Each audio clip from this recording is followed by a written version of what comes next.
আমার ইউটিউব চ্যানেলে সব বন্ধুদের জানাই স্বাগত। আমি আবার চলে এলাম একটি রেসিপি নিয়ে।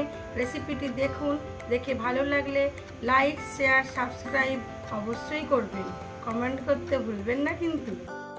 আমার আজকের রেসিপি গুড় আম। তার জন্য আমি আমটাকে প্রথমে ছাড়িয়ে টুকরো করে কেটে নেব। তারপর অন্যদিকে একটা কড়া গরম হয়ে গেছে, তার মধ্যে দিয়ে দিলাম পরিমাণ মতো সর্ষের তেল। এবার লাগছে চিনি, আখের গুড়, 5 ফোড়ন, গোটা শুকনো লঙ্কা ফোড়নের জন্য। আমটাতে আমি ছাড়িয়ে ধুয়ে নুন আর হলুদ মাখিয়ে রেখেছিলাম। এবারে তেলের ওপরে দিয়ে দিলাম গোটা 5 ফোড়ন আর গোটা শুকনো লঙ্কা ফোড়ন। ফোড়ন থেকে সুন্দর গন্ধ বেরোনোর পর দিয়ে দিলাম আমটা কিন্তু জল একদমই নেই। সকালবেলা কেটে রেখেছিলাম, দুপুরবেলা করেছি। এবারে আরেকটু স্বাদ মতো নুন দিয়ে আমটাকে প্রথমে হালকা নেড়ে নেব।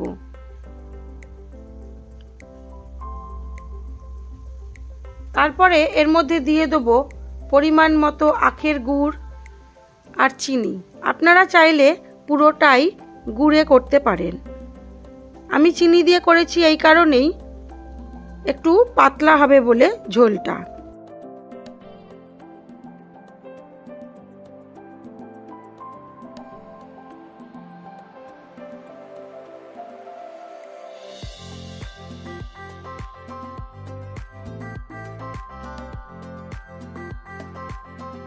গুড় আর চিনি দিয়ে খুব বেশিক্ষণ নাড়বো না, এটা ঢাকা চাপা দিয়েই হতে দেবো। আমগুলোও সেদ্ধ হবে গুড় আর চিনির মধ্যে। আমটা সেদ্ধ হলেই হয়ে যাবে। এটা মিডিয়াম আঁচে ঢাকা চাপা দিয়ে বেশ কিছুক্ষণ রেখে দেবো। আমগুলো নরম হয়ে গেলে গ্যাসটা নিভিয়ে দেবো।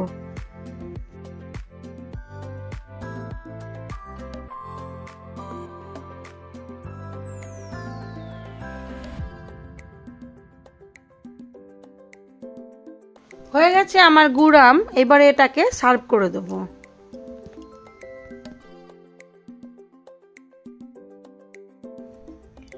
আমার আজকের ভিডিওটি এখানেই শেষ নয়। আমি যে গাছটার আম নিয়ে আমগুড় করেছি, হঠাৎ সেই গাছটার কথা মনে পড়ল। রেমাল ঝড় আসছে, জানি না গাছটার কাল কি অবস্থা হবে। তাই চলে গেলাম ছাদে। ছাদ থেকে বাড়ির চারপাশটার ছবি তুললাম এবং আম গাছটারও ছবি তুললাম।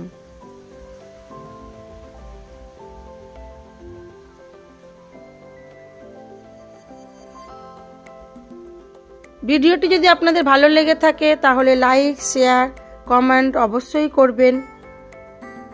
আর যদি নতুন বন্ধু হয়ে থাকেন একটা সাবস্ক্রাইব করে দেবেন। সবাই ভালো থাকবেন, সুস্থ থাকবেন, নিজেদের খেয়াল রাখবেন।